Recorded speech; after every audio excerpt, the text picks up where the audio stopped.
Okay.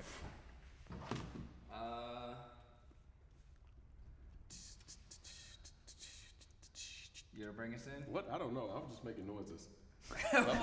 just looking at the lights. Hey, we should be fighting over who gets to bring it in, not who has to bring it in. Who gets to? I didn't say who had I'll to. bring it in. Oh, you want to now? Oh yeah. Shit. All right, He's gonna do it. All right, you ready? He's gonna mess this up so bad. All right, here we go. Okay, 3, 2, 1. Welcome. I'm sorry. I'm sorry.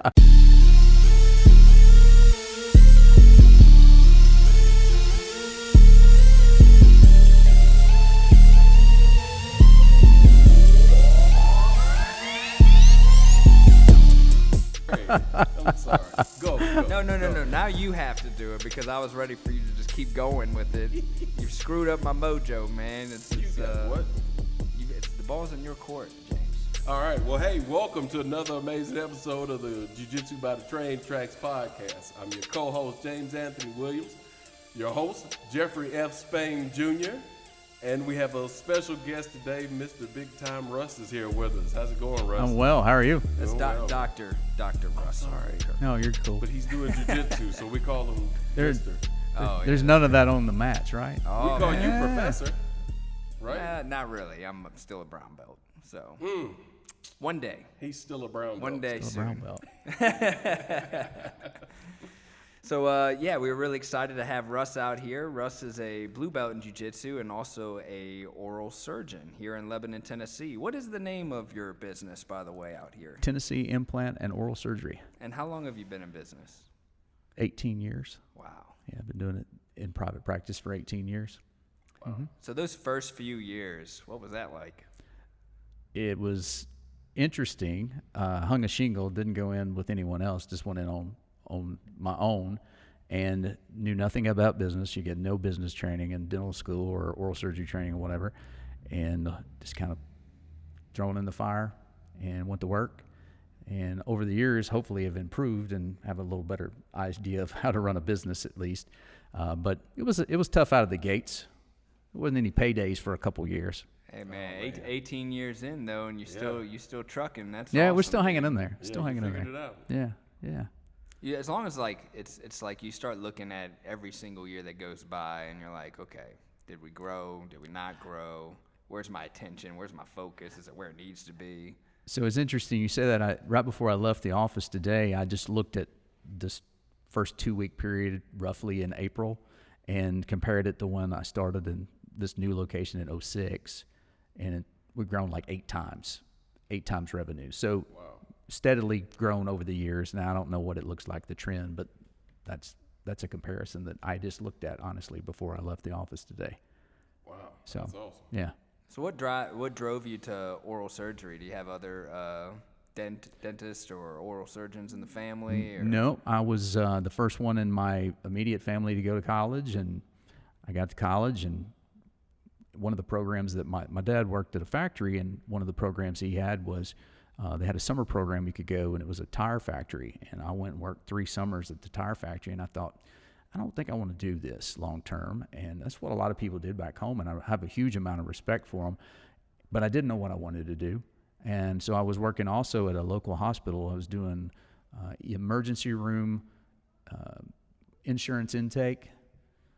You get a horse cussing or 2 for that. I'm telling you. I mean, people come in, they're hurt and they're sick, they want to be seen, and you're asking for insurance information and all this stuff. So I learned there and got to meet some of the physicians, and was thinking to go to medical school. And the guy was like beat down one night. It was like Saturday night. He'd been up all night, and he's like, "You ought to go talk to your dentist and be a dentist." And I'm like, "Okay." So I went and talked to my family dentist, went to dental school, and that's how I got into the whole profession. Just kind of drifted into it. Well, there's a certain level of mastery involved, too, in what you do for a living. And I know that you also host your own podcast for other oral surgeons, right? I had a podcast that was related to business for dentists, and I did about 140 episodes on that, and I kind of mothballed that around COVID when that all broke out. And I've been spinning up and in the background building some oral surgery training type podcast episodes. So we're shifting focus from business to clinical. So yeah, working on that. Now, do you have a specific name that you're going to call? Yeah, Learn Oral Surgery. Learn Oral Surgery? Learn Oral Surgery Straight. podcast. Trying to be like simple and straightforward. Oh, and yeah, like, man. hey, if that's not what you're here for, you're in the wrong spot. And podcasting is it's fun, but I think a lot of people, when they get into it early on, they think it's going to be easy. It's like, Oh, it's work. It's just work. hit the record button and talk, right? But man, the payday's so good. Yeah, I think it's yeah. Whenever that day comes for us. Yeah. Well, Doing I'm this still shit waiting for on it free. too. I'm still waiting on it too. Yeah, but it's the creative process, right? It's the Yeah. learning how to get across your ideas and your thoughts in a way that can be transparent to anybody, right?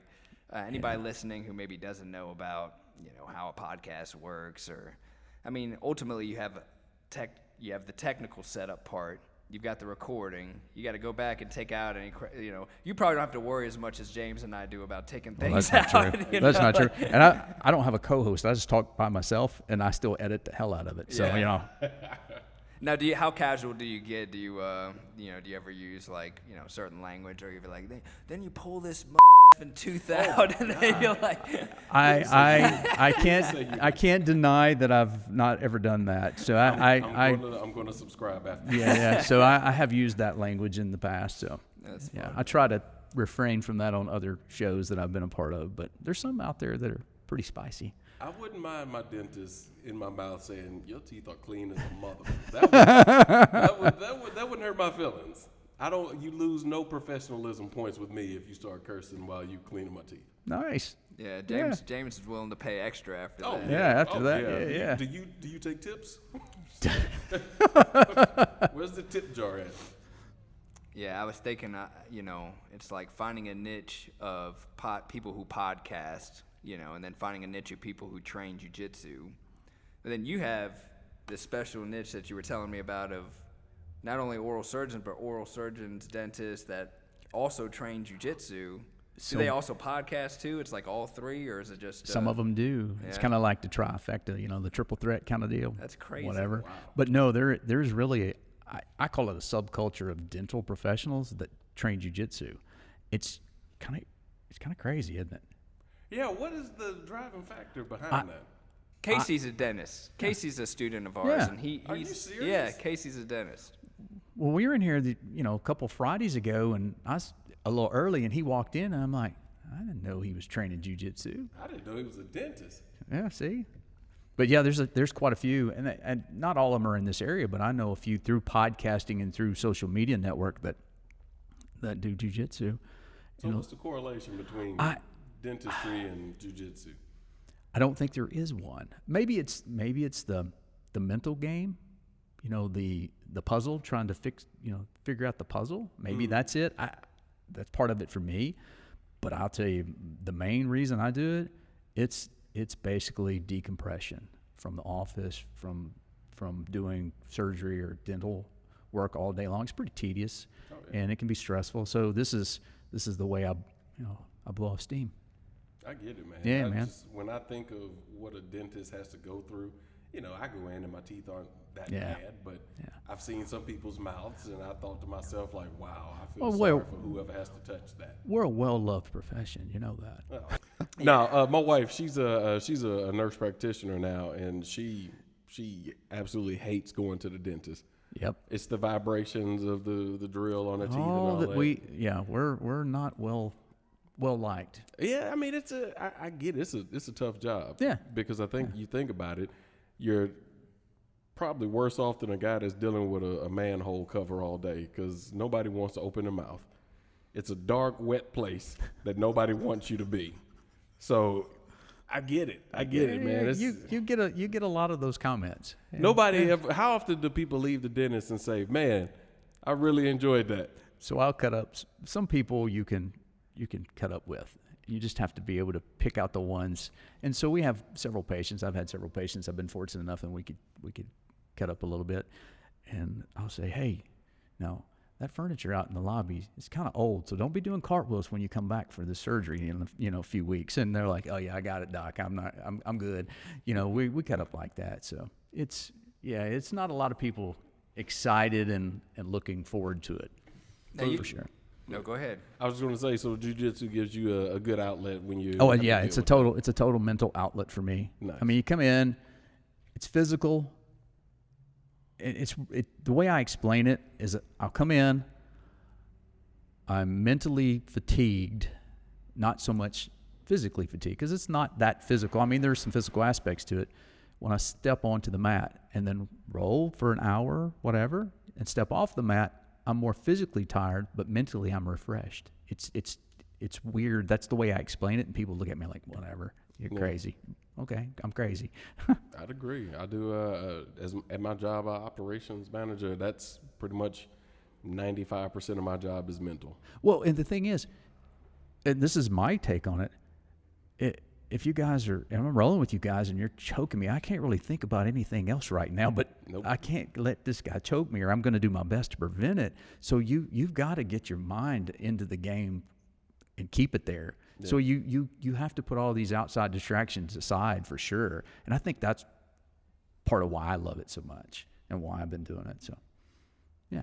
Absolutely, and your birthday's today, Russ. Something we'll let everybody know. Oh, and thanks. How old are you, Russ? So I turned 54 today. 54. I'm a year. I told a friend of mine I'm a year closer to reaching the speed limit. And I told him the speed limit's 70, not 55. So don't think I'm going to stop next year. Yeah, that's awesome. Well, 54 in training jiu-jitsu, and I'll speak from my experience training with you. You don't feel like a 54-year-old would, in my mind, like thinking about rolling with somebody who's 54. James, like, he's thinking not this to hurt guy's him, like he's 62. That's what he's thinking. Go ahead and say it. Trying not to hurt you, but then like, but don't break the old guy. Right. But when we train, I don't feel that way. Like I feel like, oh, this guy's super technical. Like he knows when to be like he's not going to move wildly, but he knows when to be. It's really not that. I'm just tired and I stop. You're just tired and you stop. But just being strong, like that old man strength is real, man. And that combined with just like pulling people's teeth, man, you've got some grips. Oh, I'm You've sure. got some grips, son. I got a nickname when I first started. They called me the gripper because when I got grips on them, they would have a hard time getting them off. And one day, one of the guys says, "Man, what do you do?" I go, "I take teeth out all day long. This is, I mean, that's my game, man. That's the grips are going to be good for me, I would hope." So yeah. And you got to use your jiu-jitsu at work one time, you were telling me. Yeah. Please tell me. It wasn't the full on. It was just we had a guy come in and he was pretty nervous, which most people are to have stuff like that done. Not a big fan of what I do, get it. And he expressed all this, and he's like, "Hey, you got anything, I'm like, "Well, I can bring you back to sedation." He goes, "No, I need to get this out today. I'm hurting." So we put him on some nitrous oxide, just some laughing gas. And I guess he got a little too deep into it. And this guy, I assume based on his physique that he probably did some steroids. And when I started working on him, all of a sudden he came up out of the chair, just haymakers left and right.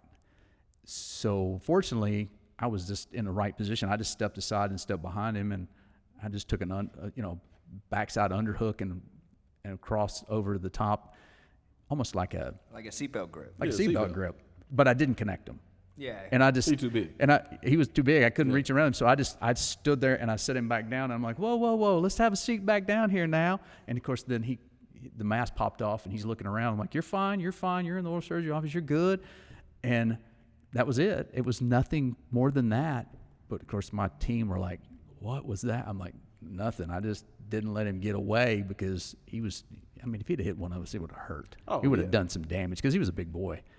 So I'm like, I come and told Jeff that. I'm like, dude, I use jiu-jitsu or some semblance of jiu-jitsu today, and I never thought I would have to do it in the office, but there What it is. better place to do it, though? Oh, yeah. I daydream, but someday I may have to. might have to take somebody down in I here. might have to choke somebody out at work. And James is funny. Yeah, I'll see him on like a Monday night, and of course it's Monday. And It's always Monday. always he's stoked Monday. to be at jiu-jitsu, but he'd be like, man, I wish I could have started jiu-jitsu early today. Right after lunch. Yeah. Lunch, Starting on emails. Karen sending you these passive aggressive. Yeah, what in the world? Except Karen is a male. Oh, Russ, you did started jiu-jitsu. Like, well, first, tell us about like why martial arts. Like, I know you were in the military for a while. Is that where it started from, or was it from childhood? Or no. Like James, and I've listened to several of the episodes. Another West Tennessee boy. I'm from West Tennessee. I grew up in a little town called Troy, rural community. Nearest town was 22 miles away. We had to drive 22 miles to go to the grocery store. So it was out in the sticks. And there was, we had 3 channels on TV. If the president wasn't on, God forbid that. The wind was blowing, right? But anyway, we drive back and forth. Well, this was about the time VCRs came out. And most people, I'm aging myself quickly there, but VCRs came out and satellite dishes. Well, there was a guy that about halfway between town and home started recording movies on VCRs, which was total copyright infringement and against the law and illegal. But he was doing it. Well, then he turned his garage into a video store. And so we'd stop, and you could get like 3 movies for $3 and keep them for a week and bring them back and switch them out. Well, my dad and I, we loved Westerns and Bruce Lee movies. nice. Martial arts, Jean-Claude Van Damme, Chuck Norris, we watched all of them. And so being from rural West Tennessee, even if we'd had the finances, which we didn't, to do martial arts training, there was nothing there. And I thought, I'll bookmark that. I'm going to do this one of these days. I'm going to be a ninja. So fast forward, I was 42 and been through all my training. I'm like, hey, I'm going to try to do that now. It's kind of crazy. I'm an older guy. I'm going to try to do it. So I started looking around, just trying to figure out what I wanted to do. And I really wanted to focus on self-defense. And I got involved in Israeli Krav Maga. And I did Krav Maga for 5 years. So that's how I got involved in it. I didn't Just realize kind of you did it that long. Yeah, I did it for 5 years. So they have, technically, I guess they have 6 levels, and I made it to like the mid-level. And it's pretty legit, for stand-up and all. And then one day we were sparring, and we were doing live sparring. We had on headgear and mouthpieces and gloves and shin guards and the whole works, and we were going pretty hard. And there's nothing's off the table, and all of a sudden I get taken down. And part of the Krav Maga theory is like, when you get down, get back up. I couldn't get back up. I was like, hell, I can't move. What am I? And this guy's like, I don't know what he's doing to me. I'm like, I cannot get back off the ground. So when we finished, I said, what is that magic that you did on me? He goes, that's jiu-jitsu. And I'm like, dude, you must have been training this for a long time. He goes, yeah, it's been 6 months. He had me in side control, like cross sides. I couldn't get out. And I'm like, I put down Krav Maga that day, and I went to the jiu-jitsu instructor and said, I'm coming to class. Wow. And that's how I started. Because, awesome. He just owned my ass, right? And I couldn't do anything about it. I'm like, well, it's still a good martial art. I don't take anything away from it. I love it, and maybe one day I'll revisit it to some extent. But that's how I got to jiu-jitsu. So this is the first time that a train is actually going to be going through during the middle of a podcast. Of course, it's going to... Timing. This is your birthday present, It's my birthday present for the pod. Cut it and edit it, and this is the new introduction. Yeah. Oh, we'd have to pick up cameras, but you can kind of see. Can you see through the window that it's going through? No, you can't even see. It's washed out. Yeah. All I can think of is the train on Soul Train chugging by. That's your intro. It's really not too distracting either, because it's fitting. It's literally what we are. It's jiu-jitsu by the train tracks. So, yeah, I always like hearing that story, Russ, because Krav Maga is something that I've always been intrigued by, but not, it's like fighting multiple opponents. And my mindset has always been like, just GTFO, you know what I mean? Like, if you're in that situation, just, get out. You have made a mistake. And I honestly will say that was a lot of what we did. I will give credit to my instructors.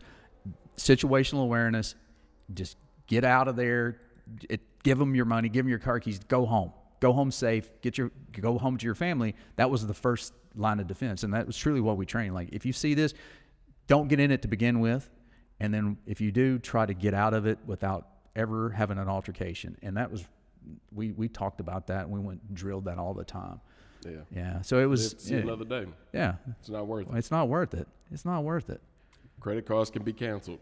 Amen. Now, how do you train typically? Like, what would you say is your jiu-jitsu training regimen like? You know, being a over 50-year-old now.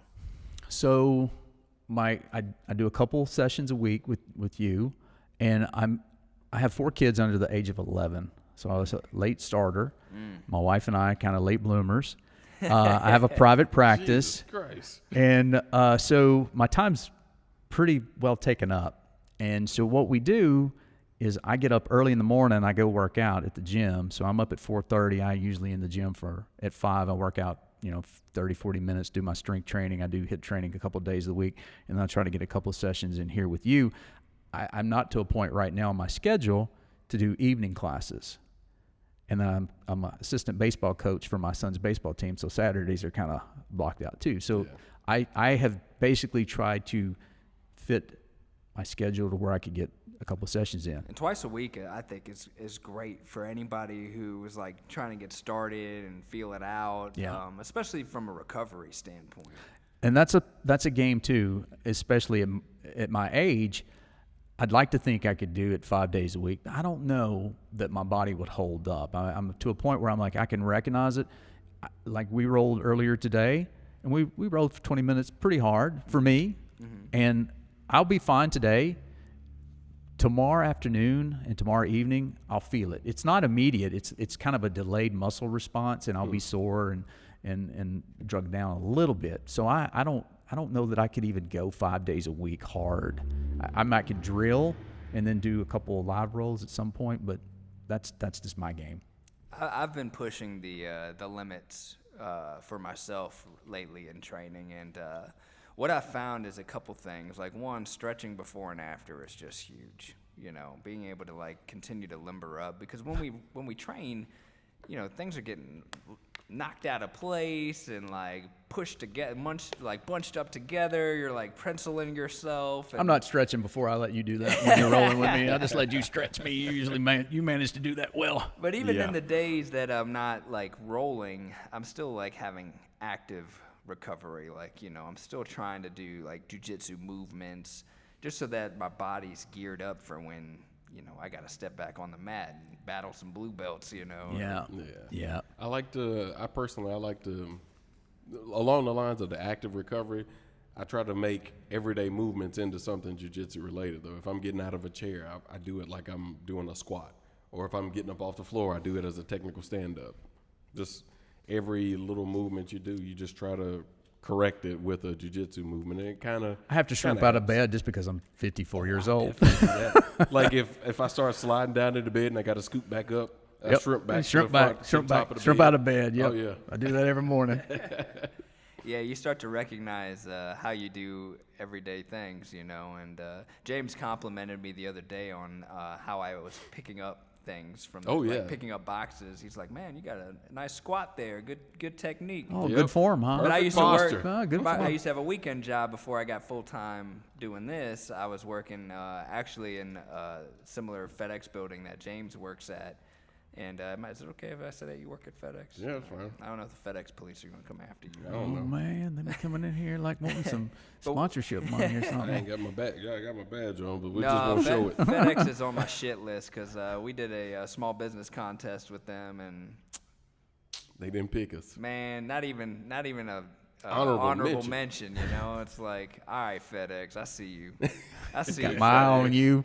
Yeah, but yeah, these small business contests are always, strange because it's like you're really just appealing to somebody's opinion, rather than what's really a valuable business, And I think ultimately a valuable business comes down to the owner's relationships with their clients and relationships with, the other people involved, and not so much like the numbers and the logistics behind it. I really think it's a human-to-human thing that makes people successful in business. You know? I think it's sustainable business. A sustainable business, yeah. You can play the numbers and you can do the quick numbers, but I think it'll catch up to you, my opinion.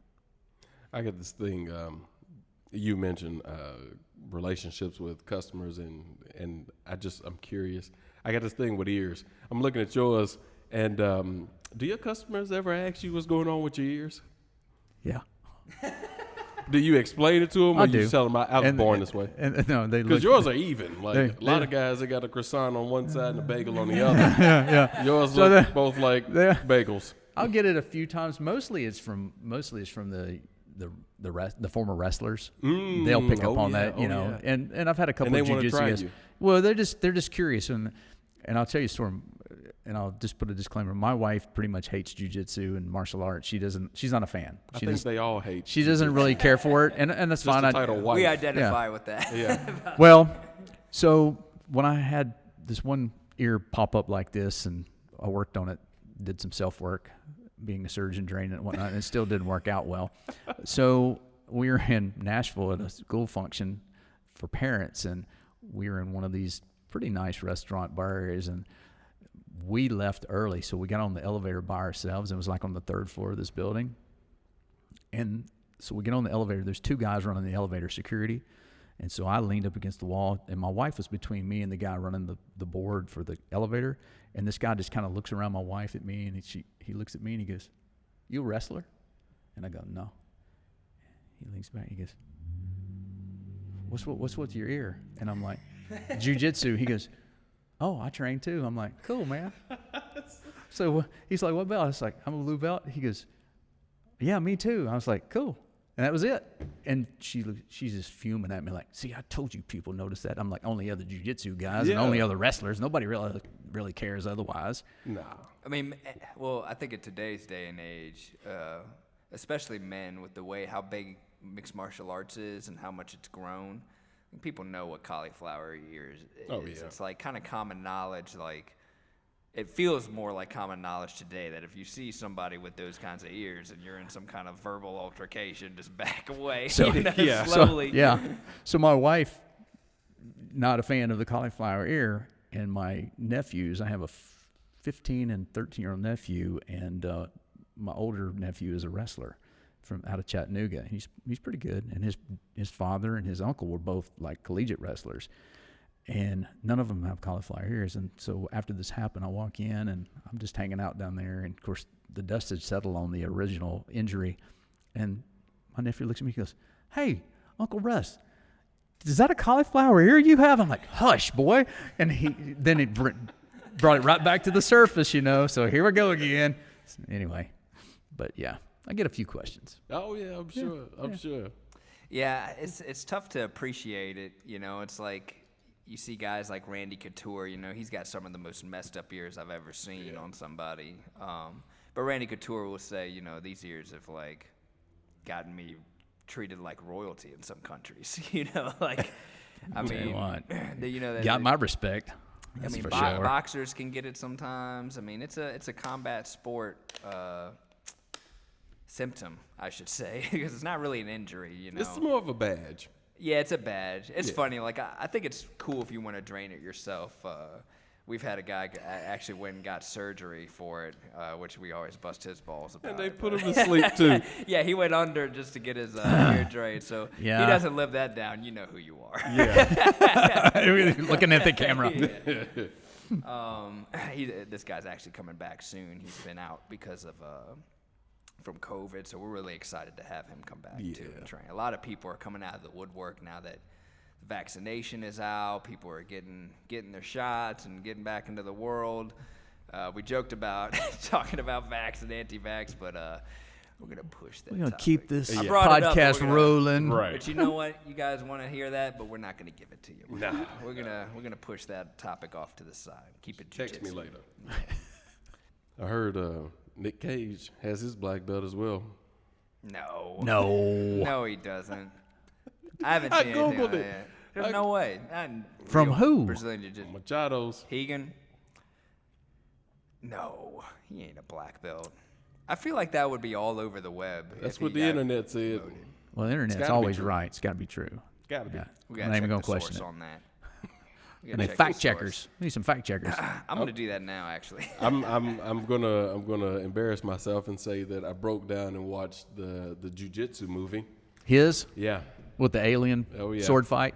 it was horrible, and there were some Jiu-Jitsu moves in it, like somebody did a technical stand-up. Somebody did a technical stand-up. Somebody shrimped one time. There's a triangle in it, and an omoplata. Nicolas Cage did an omoplata. Okay. And after I saw him do that, that was the only little bit of jiu-jitsu I saw. I said, this cannot be true. Someone showed him how to do this. So I Googled it, and Nicolas Cage is a black belt in jiu-jitsu, apparently is what the internet says. Okay, so I'm on Reddit, because, Reddit's great for this kind of That's stuff. the place to go. I mean, they're always right. It's definitely correct. And it says, according to this here post from Grappling Insider, it says Nicolas Cage is a black belt under Royce Gracie. Oh, it's Royce. Okay, I thought it was Machado. Which, actually, when I first started training jiu-jitsu, I used to train at a place out in Virginia that was a Royce Gracie affiliate. And the problem is when you have a guy who's a big name like that, who has a lot of other schools that, he's the main dude for, they kind of lose that that relationship, that closeness with your students or your gym owners, and that's important. I mean, that's what happens though. The bigger you get, the more schools you get, it's like the more watered down. More it gets. Separation. We talk about that. Students to professor. Exactly. Yeah, someone would say that I'm a Luis Paul Hara student, but I mean he's like 3 or 4 people up the tree from me. I'm a big Nicolas Cage fan, though. I like Nick Cage. I just think he makes funny faces. That's it, man. That's it. Like I don't care for his acting. I kind of like Con Air. That was a good movie. Con Air was a good movie. Yeah. He just makes a lot of weird faces. Face Off with John Travolta. It's a lot of weird faces. That was so good, man. That was all about making faces. That movie definitely sticks out in my. Yeah, it's all about faces, literally. Good stuff. Gone in 60 Seconds. It was okay, but there was that one weird moment where he's like, "All right, let's go." Like, what are you doing? I like that though. That's what makes him though. He's weird, man. He's his own little dude. Yeah. Little dude. Little dude. Might be saying, I don't even know. Anyway, I don't even know who else is in this cast. I kind of recognize the center guy here. Well, there's Tony Jaa on the second to the left. Okay. Yeah. I want to watch the YouTube. I don't know if it's on YouTube. I think it is, but it's a match between Ashton Kutcher and Craig Jones. Oh, wow. So they had a roll, and it's kind of funny and a little cringy because you hear Hegan in the background talking to Ashton Kutcher like he's 5 years old. He's like, "Oh, Ashton Kutcher taking on the world champion," And Craig Jones is not a world champion. But I thought that was funny. Here we go. Try the new reverse triangle. Oh, unbelievable. Ashton Kutcher against the world champion, Abu Dhabi. Abu Dhabi. Oh, wow.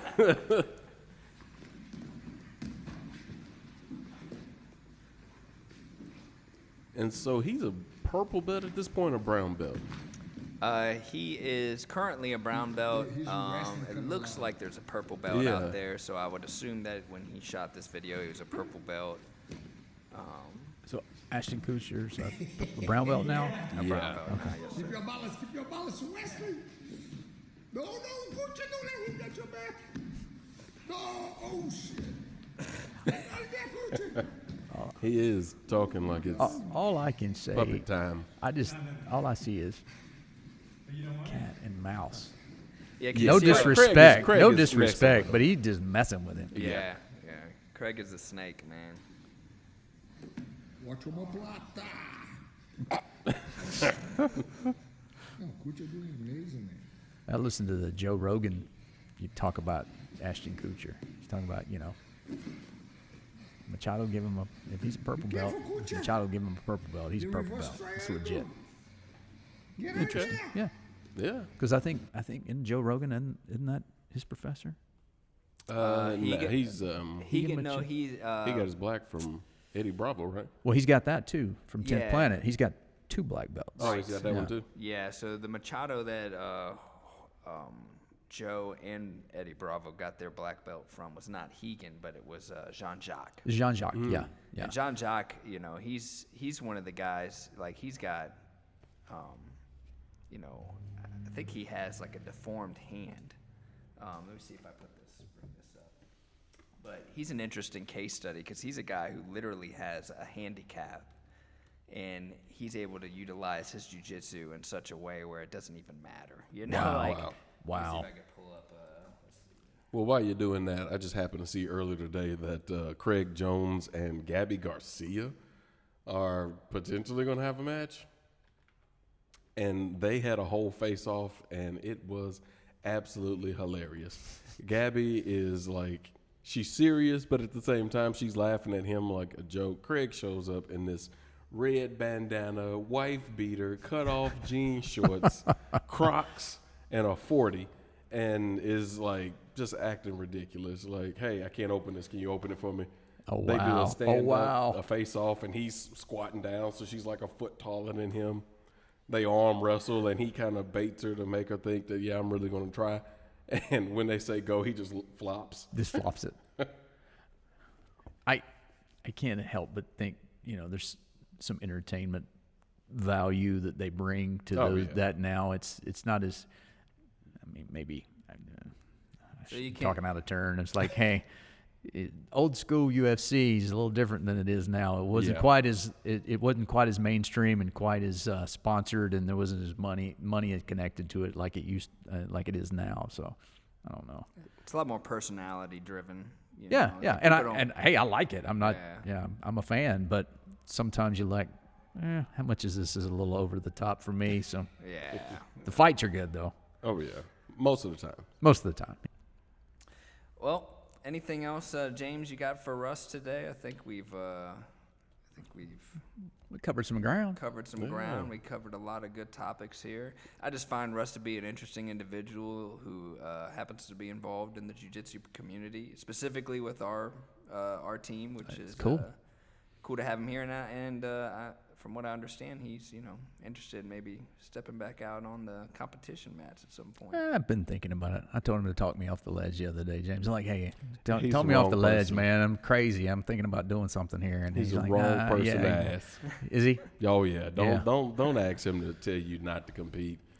He's got this way now with me. He'll just throw the tournaments out there. He's like, yeah, look, there's an IBJJF coming up. Here's one close, not far away.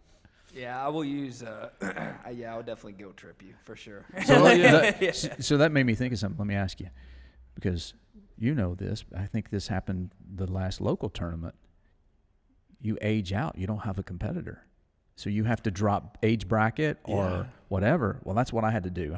There was nobody in my age bracket, so I had to drop down and go against guys 10 years younger than me, which that's fine. I'm like, I just wanted a match. I just wanted a match. And I wonder if that's common in local tournaments. Well, speaking of older guys that do IBJJF events, Stan Mayberry, who's a art gallery owner in Nashville, and also a big name in our team.